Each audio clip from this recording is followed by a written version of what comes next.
Estenda sua mão para cá, vamos orar por ela. Senhor, nós te agradecemos pela vida da Vivi. Te pedimos que a palavra da boca dela saia de Ti, Senhor, e que atinja o nosso coração de uma forma que só o Seu Espírito pode, Senhor.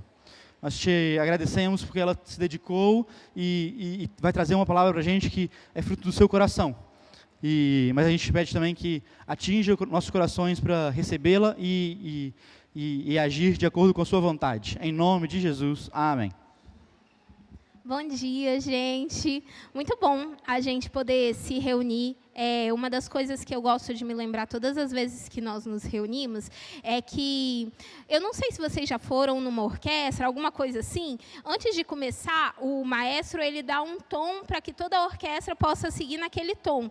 E eu gosto de pensar que todas as vezes que nós nos reunimos, nós recebemos um tom do Espírito Santo para que a gente possa continuar essa adoração no dia a dia, nas nossas casas, no nosso trabalho, naquilo que a gente está fazendo na vida rotineira. E, novamente, quando nós nos encontramos, nós recebemos um tom de novo. Não é um tom diferente, é só para regular novamente, porque, pensa, lá fora tem muitos ruídos de verdade, muitos ruídos mesmo.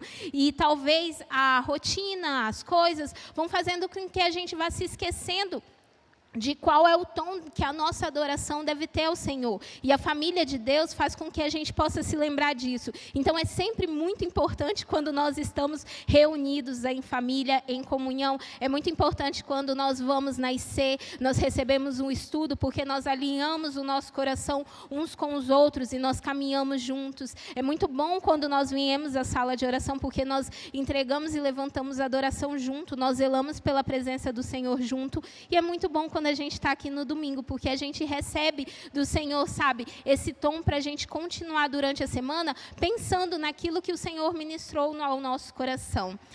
Nós estamos nas semanas da Quaresma, que antecedem a Páscoa, né? E esse é o terceiro domingo da Quaresma. Então, a gente vai, nesse tempo, refletindo sobre a vida e a obra de Jesus, sobre aquilo que o Senhor fez através do Filho dele amado na cruz, e aquilo que ele está fazendo ao longo da história, sabe? Como nós fomos encontrados e como nós fomos salvos. E hoje nós vamos olhar um pouquinho lá na história de Êxodo. Eu queria convidar vocês a abrirem lá em Êxodo 3. A gente vai ler, por enquanto, até o verso 10. Êxodo 3, do 1 ao 10.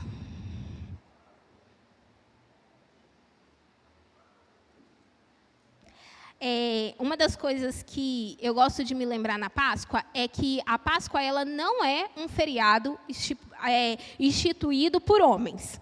A Páscoa foi instituída pelo próprio Deus, sabe? Deus falou para o povo, logo quando o povo foi liberto do Egito, saiu do Egito, Deus falou para o povo, olha, vou fazer um memorial, esse daqui vai ser um memorial. A Páscoa para nós é um memorial do que o Senhor fez, sabe? Não só lá no Êxodo, mas também através da vida de Jesus, sabe? A Páscoa, para nós, não pode ser somente olhada pelo calendário humano, como um grande feriado, sabe? Chega em abril, nós temos a Semana Santa e nós temos a Páscoa, mais um feriado. Não, a Páscoa foi instituída por Deus. Isso significa que é muito importante para o Senhor como nós nos posicionamos, como nós nos preparamos para celebrar esse dia. Porque esse memorial foi feito para o Senhor, para que nós nos lembremos e celebremos de quem Ele é e o que Ele faz na história. Então, é muito importante como nós cultivamos o nosso coração ao longo dos dias que vão antecedendo a Páscoa e como nós comemoramos a Páscoa. A Páscoa é o ápice da nossa vida cristã, sabe? Se tem um dia, um feriado, no qual você deveria dar tamanha importância, é a Páscoa. A Páscoa é muito importante para nós. Vamos ler Êxodo 3.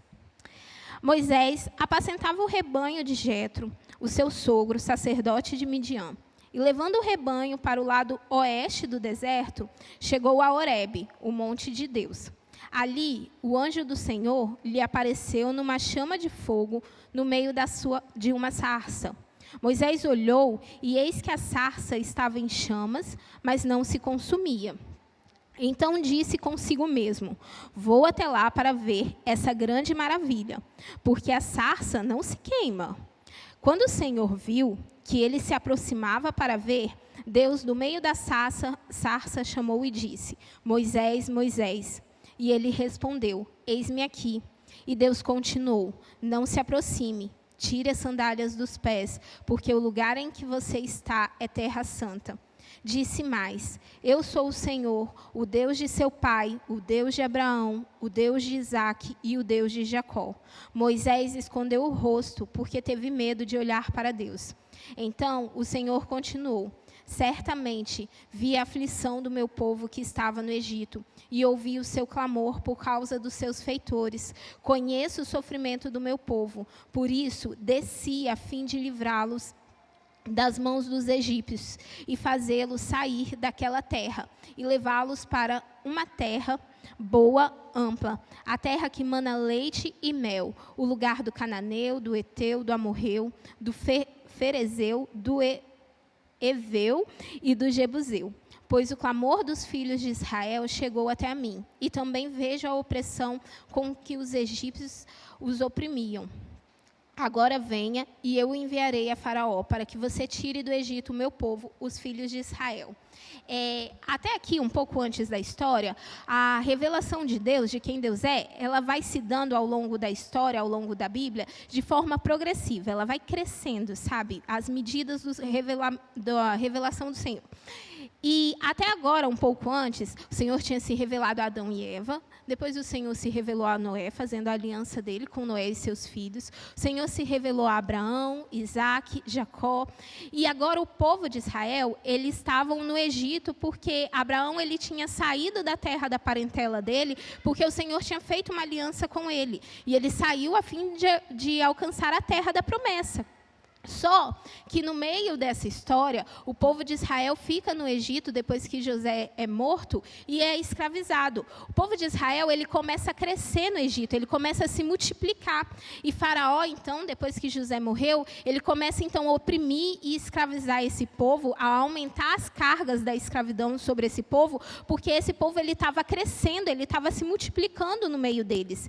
E aí o povo se lembra, sabe, do Senhor de Abraão e começa a clamar. E no verso, antes do 3, no verso 23 e o 24, diz assim: Decorridos muitos dias, o rei do Egito morreu. Os filhos de Israel gemiam por causa da sua escravidão. Eles clamavam e o seu clamor chegou até Deus. Deus ouviu o gemido deles, lembrou da sua aliança com Abraão, Isaque e Jacó. E Deus viu que os filhos de Israel e atentou para a situação deles.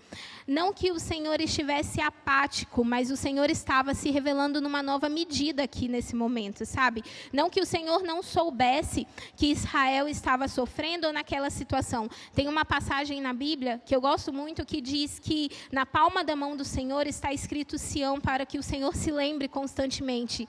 E todas as vezes, imaginem agora, todas as vezes que o Senhor estende a sua mão, todas as vezes que o Senhor se move, seja para estender a sua mão em bênçãos ou em juízos, o Senhor vê Sião escrito na palma da mão dele. O Senhor se lembra constantemente de Sião. E o Senhor nos convida a orar para que ele se lembre das promessas que ele tenha feito para Abraão, para esse povo.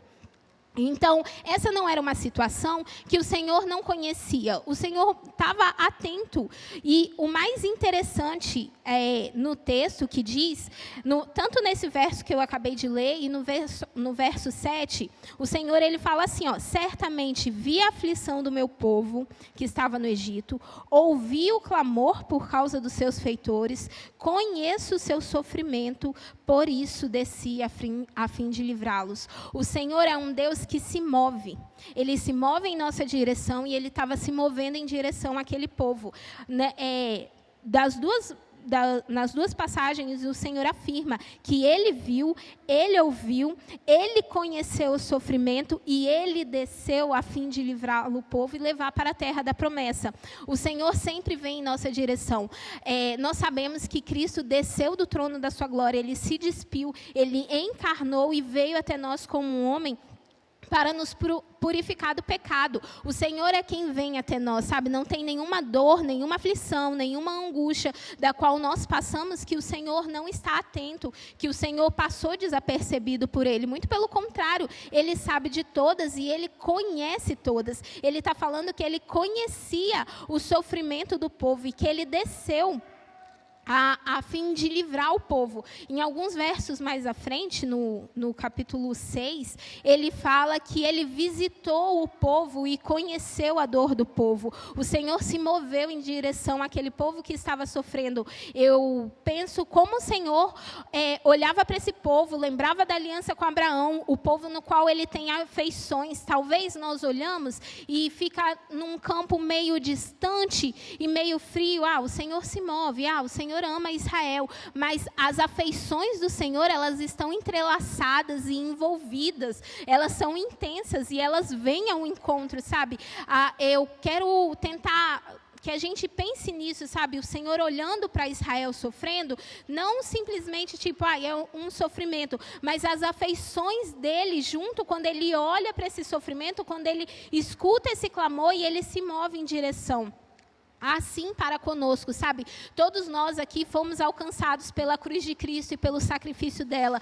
Todos nós aqui, um dia, reconhecemos que nós estávamos em sofrimento, que nós estávamos em dor, que nós éramos cativos do pecado. E todos nós, um dia, levantamos a nossa mão, abrimos os nossos lábios e confessamos a Cristo, porque nós entendemos a necessidade de um Salvador. E nós entendemos que somente um pode nos salvar, e esse era Cristo. E Ele veio ao nosso encontro. Nesse momento, Ele vem ao nosso encontro e nos encontra dizendo: eu ouvi, eu vi, não foi desconhecido para mim o sofrimento de vocês por causa do pecado, a aflição de vocês por causa do pecado. Eu vi tudo isso e eu estou me movendo em direção à restauração, ao resgate, à remissão de vocês. Mais para frente, lá no verso 13... Vamos ler do 13 ao 18, para a gente poder ir caminhando. Eis que quando Moisés disse para Deus: eis que quando eu for falar com os filhos de Israel e lhes disser, o Deus de seus pais me enviou a vocês, eles vão perguntar, qual é o nome dele? E então, o que lhes direi? Deus disse a Moisés, eu sou o que sou. Disse mais, assim você dirá aos filhos de Israel, eu sou, me enviou a vocês. Deus disse ainda a Moisés, assim você dirá aos filhos de Israel, o Senhor, o Deus de seus pais, o Deus de Abraão, o Deus de Isaque, o Deus de Jacó me enviou a vocês. Este é o sinal do meu nome, e este será o sinal que o meu nome eternamente, e assim serei lembrado de geração em geração. Vá, reúna os anciãos de Israel e diga, o Senhor, o Deus de seus pais, o Deus de Abraão, o Deus de Isaque, o Deus de Jacó me apareceu dizendo, em verdade eu tenho visto e visitado a situação de vocês, tenho visto o que tem sido feito com vocês no Egito. Prometi tirá-los da aflição do Egito e levá-los para uma terra do Cananeu, do Eteu, do Amorreu, do Ferezeu, do Eveu, do Jebuseu, para uma terra que mana leite e mel. E ouvirão que você vai dizer, e você irá aos anciãos de Israel, ao rei do Egito, e lhes dirá, o Senhor, o Deus dos Hebreus, veio ao nosso encontro. Agora deixe-nos ir ao caminho de 3 dias ao deserto, a fim de oferecer sacrifícios ao nosso Deus. O Senhor, Ele vai ao nosso encontro com a revelação de quem Ele é. A revelação de quem Deus é o que nos liberta, sabe? Quando o homem e a mulher, eles caíram em pecado, sabe? Pós a queda, tudo o que eles trilham agora no caminho e tudo que nós trilhamos agora no caminho pós a queda é escuridão e precisa que a luz do Senhor, 1 João fala que que Cristo é a luz do mundo, sabe? E então a gente precisa da luz do Senhor iluminando e trazendo verdade, porque tudo que nós conhecemos é escuridão desde então. Somente o Senhor é capaz de iluminar com a verdade. Então a revelação do Senhor nos salva de vivermos uma vida presa em pecado. A revelação do Senhor estava salvando Israel ali também. Porque até agora, nesse momento, Israel conhecia o Deus de Abraão, de Isaac e Jacó. O Deus que se revelou a Abraão e fez a promessa a ele, fez a aliança a ele. Então, até agora, Israel conhecia o Senhor como El Shaddai, o Deus Todo-Poderoso. Israel conhecia um Deus que talvez fosse distante para eles. Porque pensa, os seus patriarcas morreram. Tinha agora só os anciões cantando uma história. Eles estavam nascendo e crescendo numa terra onde eles eram oprimidos, onde tinha tirania, onde tinha muitos outros deuses. Eles não conheciam o Senhor de fato, eles só ouviam falar que havia um Deus que fez uma aliança ao nosso patriarca, que nos prometeu uma terra, mas que agora nós estamos em escravidão. Esse Deus é um Deus desconhecido para eles. Então o Senhor vem com a revelação. A revelação do Senhor é algo mais importante em toda a história. Não é um simples, vou tirar vocês dessa terra de tirania e de opressão e vou mudar vocês geograficamente para um outro espaço. Não é somente isso. Isso vai acontecer, mas isso é fruto de um Deus que vai se revelar a Israel. E não somente a Israel, aos egípcios e aos outros povos também, porque os outros povos ainda também não conheciam o Senhor, e através da revelação de Deus é que vai se correndo a fama do Senhor. Os atos de juízo que nós vemos no Êxodo não são um show de entretenimento de Deus. Deus não faz com que o cajado de Moisés diante da corte de Faraó vire cobra e depois vire cajado de novo para mostrar, uau, olha o que eu faço. Não, o Senhor estava se revelando. Pensa na corte de Faraó, quantas pessoas tinham lá. Pense no próprio Faraó, que mais para frente, quando Moisés e Arão vão diante dele e falam, o Senhor dos Hebreus ordenou que deixem o povo ir para prestar adoração, para prestar sacrifícios no deserto.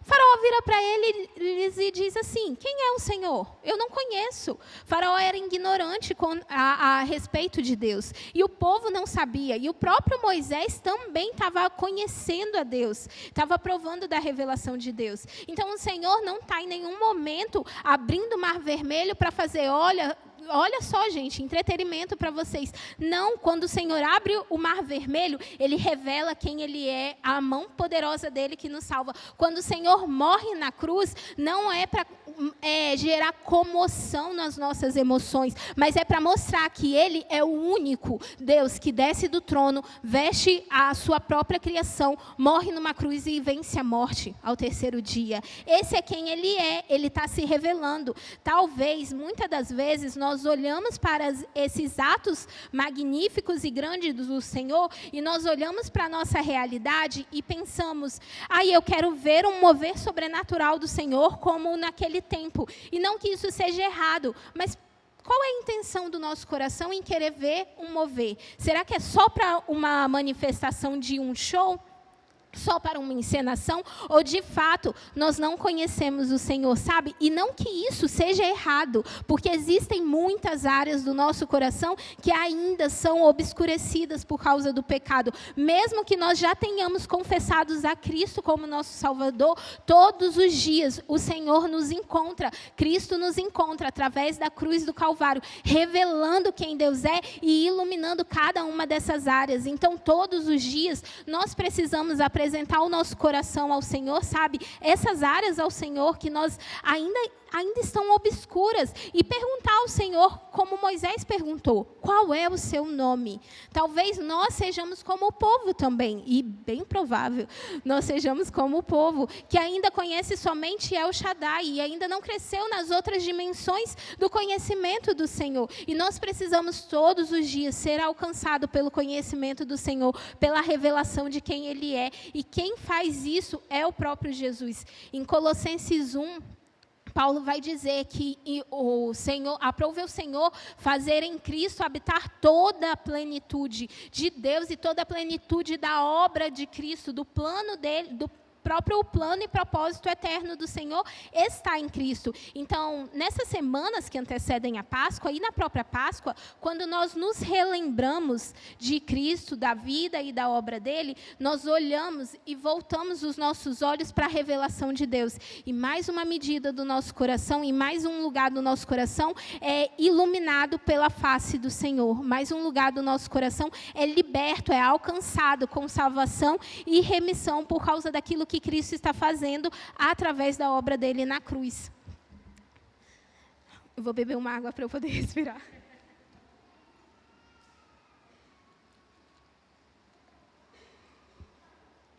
Lá em João 4, vamos abrir lá? No encontro de Jesus com a mulher samaritana.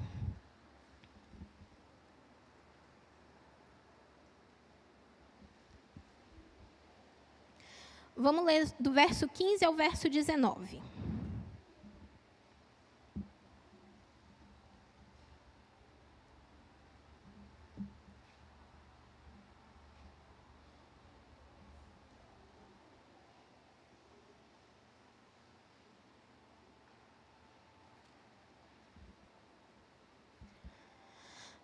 Jesus, ele estava de passagem por aquela terra, ele sentou naquele poço a fim de descansar e ele se encontrou com a mulher samaritana. E esse é um encontro muito importante, tanto para aquela mulher quanto para nós também. Aquela mulher, ela estava tirando água no poço e o Senhor pediu que ela desse água a ele de beber. E começa um diálogo ali muito interessante. Então, eu acredito que todo mundo aqui já tenha escutado, já tenha lido essa passagem. Então, se você não leu, te convido a ler depois, mas hoje a gente vai ficar realmente no verso 15 e no 19. E aí o Senhor oferece a ela uma água da vida eterna, uma água que jorra a fonte eterna. E essa mulher diz assim, a mulher disse, Senhor, quero que me dê dessa água para que não tenha mais sede e nem precise vir aqui buscá-la. Jesus disse, vá, chame o seu marido e volte aqui. Ao que a mulher respondeu, não tenho marido. Então Jesus disse, você tem razão ao dizer que não tem marido, porque já teve 5 e esse que está agora não é o seu marido. O que você disse é verdade. A mulher então disse, agora eu sei que o Senhor é um profeta.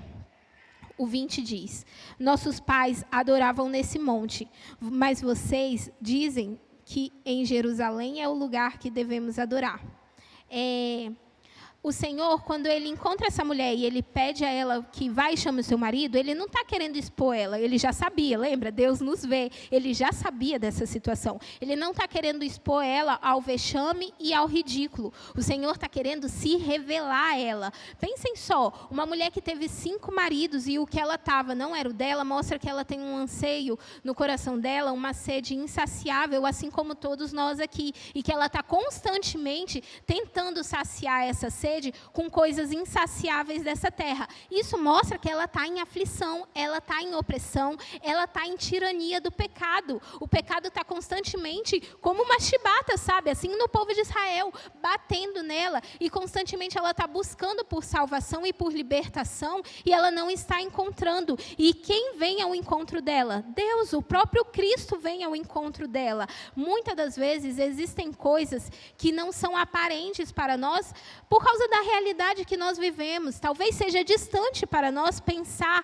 na escravidão do Egito, porque essa não é uma realidade para aqui e agora nossa. Mas existem muitas coisas nessa era que nos escravizam, que fazem opressão mesmo no nosso coração e que constantemente nós estamos à procura de alguém que nos salve. Constantemente nós estamos procurando ser saciados por um anseio aqui dentro que só tem um que pode saciar, que é Deus. Só Cristo pode libertar. Só Cristo pode dar de beber da fonte da vida eterna, de saciar essa sede. E é isso que ele está fazendo com essa mulher. A mesma coisa que Deus fez no Êxodo, libertando o povo, encontrando o povo, dizendo, eu vi a aflição de vocês e agora eu vou ao encontro de vocês. Ele está fazendo com essa mulher aqui. Cristo está vindo ao encontro dela com salvação naquele dia. E ele está falando para ela, não é só dessa água aqui, desse poço que eu estou falando. Eu estou falando daquilo aquilo que o seu coração anseia e que por muito tempo você tem buscado saciar em coisas que não são redentivas, mas eu tenho redenção para você e hoje eu te ofereço ela. É isso que Deus faz conosco também, é isso que o Senhor faz com cada um de nós. Ele vem ao nosso encontro com redenção, aquelas coisas que não são redentivas, que nós constantemente vamos até ela buscando salvação, buscando cura para a nossa alma, elas são encontradas em Cristo. É em Cristo que nós encontramos redenção, salvação, libertação e cura para aquilo que está nos oprimindo, para aquilo que está exercendo tirania sobre nós. Lá no início, em Êxodo, voltando lá para Êxodo 3, quando Moisés vai então diante de Faraó, junto com Arão, e ele chega diante de Faraó e fala: olha, o Senhor, o Deus dos Hebreus, ele falou que para você libertar o povo, para a gente ir no deserto oferecer sacrifícios ao Senhor. E Faraó pergunta: quem é esse Deus? Depois disso, que Arão e Moisés saem da presença de Faraó, Faraó aumenta a carga da escravidão sobre o povo. Então, ele aumenta a tirania e a opressão. E aí, o povo e o próprio Moisés entram como se fosse numa crise. Por quê? Nós confiamos que o Senhor apareceu a Moisés, ouviu o nosso clamor, falou que vai nos libertar do povo. Quando Moisés vai até Faraó, o que acontece, ao invés de libertação, é o aumento de mais opressão sobre a gente. Então, nós confiamos no Deus errado, nós confiamos num libertador errado, está tudo errado. Eles entram numa crise teológica. O Deus que a gente conhece é El Shaddai, aquele que apareceu a Abraão. Esse quem você está falando, o eu sou, a palavra aqui é Iavé. Eles não conhecem Iavé. Então, a gente confiou no Deus errado. E aí, o Senhor aparece, quando Moisés vai até o Senhor com essa queixa, e com essa dúvida também, sabe, não só do povo, mas dele mesmo, o Senhor fala para Moisés: antes vocês me conheciam como El Shaddai, o Todo-Poderoso, mas como Iavé, vocês não me conhecem. É isso que eu estou fazendo agora, eu estou me revelando a vocês. É uma nova medida da revelação e do conhecimento de Deus que está alcançando aquele povo, libertando eles. Não é simplesmente tirar de uma tirania e levar para um lugar. É libertação de Deus através do conhecimento de quem Ele é.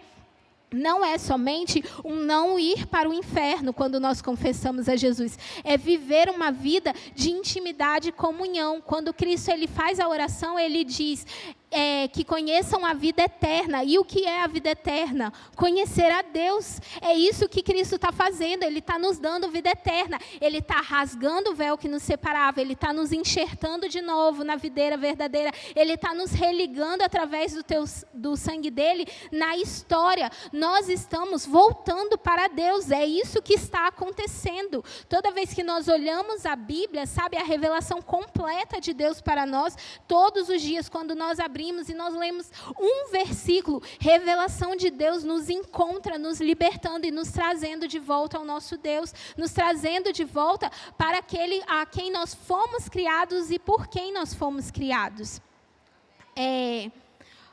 Um dos outros pontos interessantes nessa passagem, a história do Êxodo é muito, muito importante, muito interessante.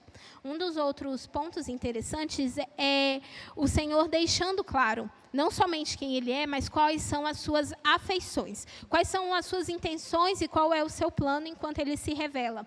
Porque quando Ele fala para Moisés e quando Ele fala para Faraó, deixe o povo ir, sabe, o Senhor viu a aflição, o Senhor veio ao nosso encontro. Esse é o nosso Deus, o Deus dos Hebreus, o Todo-Poderoso, o El Shaddai, que agora nós estamos conhecendo como Iavé. E aí, deixa eles irem para o deserto. O deserto não é somente uma passagem no caminho até chegar à terra prometida. Nós estamos fazendo uma viagem e precisaremos passar por aqui. O deserto, ele possui uma finalidade, porque o Senhor diz para eles irem ao deserto, oferecer sacrifícios, oferecer adoração. O Senhor está trazendo o povo de volta ao propósito original dele, ao propósito eterno dele, enquanto ele se revela. É isso que Cristo faz conosco. O pecado, ele nos enganou, sabe? Nós caímos em engano. E Cristo, com a revelação dele, nos traz de volta e nos chama de volta para aquilo que nós fomos criados. O povo de Israel é o povo que o Senhor escolheu para ser dentre as nações da terra um povo sacerdotal, que conduziria e que conduzirá os outros povos da terra à adoração ao Deus verdadeiro. Mas como eles poderiam conduzir todos nós e todas as outras pessoas da terra à adoração ao Deus verdadeiro se eles simplesmente saíssem do Egito sem conhecer a Deus profundamente e intimamente? Um povo que vivia em idolatria, que vivia entre outros deuses, numa cultura que tinha vários deuses. Como é que eles poderiam conduzir a adoração ao único Deus? Eles precisariam conhecer. O deserto é um lugar onde o Senhor ensina didaticamente com o coração do povo. No deserto, nós vemos no avançar da história o tabernáculo de Moisés, o Senhor ensinando o povo sobre a intercessão. Mais para frente, Davi continua essa história, levando intercessão e adoração junto. O zelo pela presença, aquilo que nós fazemos e que nós tanto dizemos, o Senhor estava agora mostrando para o povo: eu vou tirar vocês desse lugar, eu tenho uma terra prometida para vocês mesmo, mas até que vocês cheguem lá, eu vou me revelar ao longo desse caminho, e eu vou revelar o meu propósito, eu vou ensinar vocês a como me adorar. Eu sou o Deus todo criador, eu sou Yahvé, o grande eu sou, e eu criei vocês para a minha adoração, sabe, para que a gente, e a adoração aqui, ela não é um produto, sabe, como um simples louvor, um levantar de mãos, uma oração. A adoração é um estilo de vida, é quem nós somos. Se nós não estamos adorando a Deus, com certeza nós estamos em idolatria, porque a adoração é só adoração a Deus. Se nós não estamos adorando, nós somos idólatras. O povo não estava adorando a Deus, logo eles eram idólatras. O Senhor precisava ensinar o coração deles o que era adoração. E é assim conosco também. O Senhor está nos ensinando o aqui e o agora. A gente fala que é o tempo da espera, mas essa espera ela não é pacífica, sabe? Quando nós cantamos aqui, como espera o dia, nós não estamos em passividade. O Senhor, através do Santo Espírito, está operando no nosso coração, dia após dia, a um realinhar a Deus, sabe? Um voltar àquilo que o Senhor nos criou para ser. Todos os dias nós somos convidados por Deus a aprender o que é adoração e a levantar a adoração e incenso ao Senhor. A não adorar os outros ídolos, sabe? A não oferecer idolatria aos outros ídolos. E como o Senhor faz isso? Com a revelação de quem Ele é. Indo diante de cada ídolo que nós levantamos e dizendo: isso daqui é uma imagem, é uma escultura feita por vocês. E ela, falha, ela não é nada. Eu sou o grande eu sou. Eu sou Yahvé. A manifestação do Senhor no Êxodo, todos os atos poderosos do Senhor, Ele está se revelando a esse povo. E essa revelação, ela corre, ela se torna famosa entre a terra, ela corre tanto a fama de Deus sobre a terra, através do Êxodo, que nos alcançou aqui hoje e agora. Ele avança com o conhecimento dele, e ele não está fazendo isso movido pela força de um povo. Ele está fazendo isso por quem Ele é. O ato poderoso do Senhor de abrir o Mar Vermelho, de pôr uma coluna de fogo, de liberar cordonizes do céu, nos alcançou com conhecimento de quem Ele é. Foi através dele, da obra de Cristo na cruz, foi através de quem Ele é e do que Ele está fazendo que nos alcançou com revelação. E hoje nós podemos andar em verdade, hoje nós podemos andar em liberdade. Lá em João 4, quando o Senhor encontra a mulher samaritana e Ele continua essa conversa, Ele diz: mulher, acredite no que eu digo, vem, e a hora em que neste monte, nem em Jerusalém, vocês adorarão o Pai. Vocês adoram o que não conhecem. Nós adoramos o que conhecemos, porque a salvação vem dos judeus. Mas vem a hora, e já chegou, em que os verdadeiros adoradores adorarão o Pai em espírito e em verdade, porque são esses a quem o Pai procura para seus adoradores. Deus é espírito, e é necessário que os seus adoradores o adorem em espírito e em verdade. A mulher respondeu: eu sei que virá o Messias, chamado Cristo. Quando ele vier, nos anunciará todas essas coisas. Então Jesus disse: eu sou o Messias, quem estou falando com você. Essa mulher, ela não conhecia o Senhor, ela estava conhecendo. Ela também não sabia sobre a adoração, mas ela sabia que o Messias iria ensinar eles a adorar. E o Senhor se revela a ela: eu sou o Messias, eu sou aquele quem vocês estão esperando para ensinar a verdadeira adoração, a adoração em espírito e em verdade. É esse que nos encontrou, sabe? Não foi um diálogo bacana, sabe? Algo assim. Foi o próprio Deus encarnado que nos encontrou com revelação, com salvação e está nos trazendo de volta a adoração em espírito e em verdade. Por isso que nós precisamos olhar para Cristo, sabe? E estar constantemente com os nossos olhos fixos no autor e consumador da nossa fé, para que a gente possa caminhar diante do propósito de Deus. Lembra do que eu falei? Como se fosse um tom que nós recebemos todas as vezes que nós nos reunimos? É isso. Nós cantamos aqui agora, mais cedo, canções que exaltam e glorificam ao Senhor, canções que dizem que só para te adorar foi que eu nasci. Isso precisa ser verdade todos os dias, encontrando o nosso coração. Isso precisa entrar no nosso coração como uma revelação que realmente é viva e eficaz e traz vida, sabe? Sacia a nossa sede. E nos alcança com misericórdia, graça e nos traz de volta para a vida eterna, sabe? E que nos religa à história e que nos traz a vida. Esse tempo que a gente se prepara para a Páscoa, sabe? É um tempo onde nós observamos o nosso aqui e o nosso agora, sabe?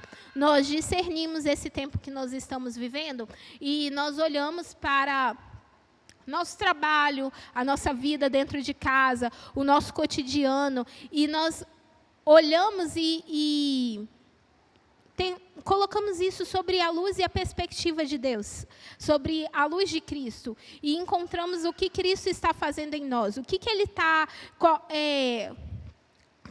fazendo nesse tempo no meu coração. E é isso que o Senhor está fazendo, sabe? Ele nos libertou do Egito, Ele nos libertou da escravidão, do pecado. E agora nós estamos caminhando nesse deserto. A gente até está estudando sobre isso na IC, sabe? Sobre você escolherá o deserto. Nós estamos caminhando nesse deserto, nessa peregrinação, até chegarmos à cidade santa, que é a Nova Jerusalém, mas nesse tempo nós estamos sendo ensinados, nós estamos conhecendo a Deus e sendo ensinados a entregar a adoração verdadeira a Ele, porque Ele espera que os verdadeiros adoradores o adorem em espírito e em verdade. E o Cristo disse que já chegou a hora. Então, nós já estamos vivendo a hora em que os verdadeiros adoradores se manifestarão com adoração verdadeira a Deus. Então, a nossa vida tem que estar fluindo desse lugar, tem que estar sendo isso que Cristo falou. A gente, como os verdadeiros adoradores, nós que fomos resgatados e remidos pelo sangue de Jesus, devemos estar vivendo essa vida de verdadeira adoração a Deus. Devemos estar constantemente nos apresentando ao Senhor com adoração, não mais com aquilo que era costume do Egito, com o costume do pecado, mas agora com um realinhar de coração. Nós estamos voltando para Deus. O tempo aqui, o agora, o Senhor está nos redimindo. Tem uma técnica, eu acho que ela é japonesa, que eles pegam, eu acho que ela é japonesa, eles pegam algo quebrado, um vaso quebrado, e eles pegam e religam cada ponta desse vaso com algo de valor, com ouro, por exemplo, até que esse vaso seja completamente feito de novo, bonitinho. E aí, cada pedrazinha desse caco que se quebrou, desse vaso que se quebrou, ela é religada através de ouro. E é isso que o Senhor faz conosco. Não que Ele nos faz de novo, realmente. Mas a cada pedaço nosso que foi quebrado por causa da queda, não foi um simples tropeção. Foi uma queda, muita coisa caiu, muita coisa se quebrou. Ele pega com o sangue dele, que é o mais valioso, e religa cada um desses lugares. Então, hoje nós estamos sendo religados pelo Senhor através do sangue dele a Cristo e a revelação do Deus Todo-Poderoso, que é o Criador de toda a terra e que no fim de todas as coisas habitará em plenitude conosco. Hoje, no aqui e no agora, nós estamos nos preparando para a eternidade. Por isso, como nós vivemos agora, importa e impacta na eternidade, porque a gente não está só de passagem aqui. Esse não é o nosso lar, essa não é a nossa casa. As coisas vão ser restauradas, nós estamos indo de volta para aquele a quem nós fomos criados por origem. Nós estamos indo de volta para a casa do nosso Senhor, a habitação eterna dele será na cidade santa. E enquanto nós estamos vivendo aqui, nós nos preparamos para esse dia. Haverá um dia onde nós estaremos diante do tabernáculo do Senhor. Apocalipse 20 ou 21, eu não me lembro agora, vai dizer sobre isso. E nós estaremos diante do tabernáculo de Deus com os homens. O que nós estaremos fazendo lá? Oferecendo adoração a Deus. Por isso, o aqui e o agora, o Senhor está nos ensinando. Cristo, através do Santo Espírito, que é vivo e eficaz, a terceira pessoa da Trindade, habitando dentro de nós. A terceira pessoa da Trindade não é um pedacinho dela, é ela por plenitude, habitando dentro de nós, hoje, aqui e no agora, vivo, aí onde você está sentado e aqui em mim, está nos ensinando ao nosso coração a verdadeira adoração. A cruz de Cristo é um restaurar de todas as coisas que o Senhor criou, é quando Deus toca a terra com a majestade de quem Ele é e com o poder poderoso dele, de forma que a sabedoria humana não consegue compreender. Como assim? O Deus imortal morre para nos salvar. Como assim? Deus se despide de toda a sua glória e se faz o servo sofredor e vem ao nosso encontro. Como pode que Deus irá nos salvar desse jeito? Mas Ele nos salva dessa forma. Ele vence a morte ao terceiro dia e Ele diz que em breve Ele voltará para que nós habitemos a eternidade conhecendo quem Deus é. É para esse lugar que nós estamos caminhando. É para esse é o final da nossa história e o início da eternidade. Por isso que o aqui e o agora nós precisamos estar constantemente com os nossos olhos fixos em Jesus. Constantemente, nós precisamos nos lembrar do que Ele fez naquela cruz.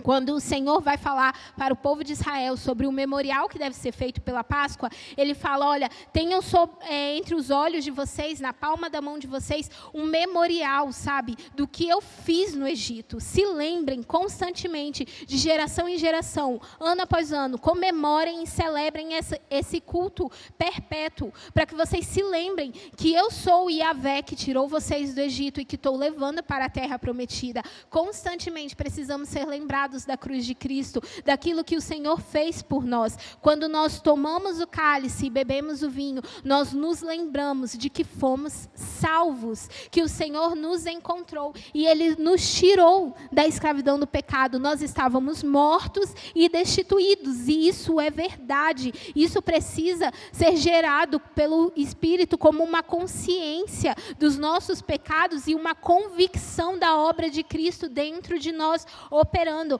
para que assim como aquela mulher e assim como o povo no Egito, nós sejamos saciados por Deus daquelas coisas que estão em conflitos, para que os nossos amores dentro do nosso coração, eles sejam reordenados, realinhados, que cada um dentro do nosso coração glorifique e exalte o Senhor o Deus Criador de todas as coisas. A forma como o Senhor livrou Israel do Egito, fez com que a fama dele corresse pela terra. A forma como o Senhor nos encontrou, faz com que a fama dele também cresça, sabe? Não somente a gente, mas as pessoas ao nosso redor são impactadas através da vida de Cristo nos alcançando, sabe? Todas as vezes que você está no seu ambiente de trabalho, na escola, dentro de casa, as pessoas ao seu redor provam também do Deus Yahvé, do Cristo ressurreto, aquele que encarnou, que morreu e que ressuscitou. Elas provam da revelação de Deus também. Talvez isso não seja visível para nós, mas é verdade. E assim a fama de Cristo vai correndo sobre a terra, até que chegue os fins dos tempos. Era isso que eu gostaria que nós refletíssemos nesse terceiro domingo de Quaresma, sabe? Caminhando sobre a Páscoa, que nós tivéssemos realmente a convicção, sabe, daquilo que Cristo fez, que para nós não fosse simplesmente palavras que são feitas, sabe, uma série de mensagens até que se chegue a Páscoa, mas de que fato seja verdade. A Bíblia é o fundamento, é onde ancoramos os nossos passos, sabe, ela é a luz dos nossos pés, então ela é a verdade, elas não são simples histórias que foram juntadas num livro grande, elas são verdade e elas nos indicam um um caminho, elas nos indicam uma eternidade. E nós estamos indo para lá. A história do povo hebreu no Egito, ela não é simplesmente uma história de uma narrativa, mas ela é uma verdade do que o Senhor fez na história e do que Ele continua fazendo até hoje. E que isso alcance os nossos corações com revelação de Deus, muito mais do que conhecimento intelectual, sabe? O Senhor quer o nosso coração, é isso que Ele deixa claro, sabe? Através de todas as Escrituras Sagradas, o quanto Ele deseja o nosso coração. Então, que hoje essas palavras, elas não fiquem aqui, sabe? Mas que o Santo Espírito faça realmente o trabalho de descer elas e acomodar em cada uma delas no nosso coração, a fim de que todas as vezes que nós olhamos para Cristo, nós nos lembremos do que Ele fez por nós, que nós possamos nos lembrar de que nós antes éramos oprimidos pelo pecado, que nós vivíamos em escuridão, mas o Senhor veio ao nosso encontro e nos resgatou, e nos salvou, e nos libertou, e nos chama para a vida eterna, que é conhecer a Deus. Sabe, nós não esperamos um dia onde vai ser simplesmente coisas legais acontecendo, nós esperamos os dias que nós vamos olhar de volta para a face daquele que nos criou, sabe, daquele que pensou e desejou em nós, e fez, sabe, com as suas próprias mãos nos criou. É para Ele que nós estamos voltando. O nosso aqui e o nosso agora não é uma simples viagem, é realmente um ensinar e um lapidar no nosso coração da adoração que nós devemos levantar ao nosso Deus. Mas como nós vamos levantar adoração ao nosso Deus se nós não os conhecemos? Se Ele ainda é desconhecido para nós? Por isso que nós precisamos constantemente olhar para Cristo e perguntar a Cristo: me revela mais da sua beleza, me diz quem você é, qual é o seu nome, quais são os lugares do meu coração que eu ainda não ouvi o seu nome, que eu ainda não vi a sua beleza, que eu ainda não vi a sua luz, quais são os lugares do meu coração que ainda estão parecendo com sede da fonte da vida eterna. Alcance esses lugares com a água viva que é você, alcance esses lugares com a revelação do Deus vivo e poderoso. Você que é a expressão exata de Deus, Cristo, encontre o meu coração e me revela quem Deus é, e me revela quem é o Pai. Eu preciso ser salvo, eu preciso voltar para Deus, eu preciso levantar a adoração verdadeira ao Senhor. Eu não quero viver os meus dias em apatia e desconhecimento e ignorância acerca de quem Deus é. Eu quero viver intencionalmente diante de Deus. Eu queria convidar vocês a curvar suas cabeças, a cada um no seu lugar fazer essa oração enquanto o Hoff nos lidera em adoração.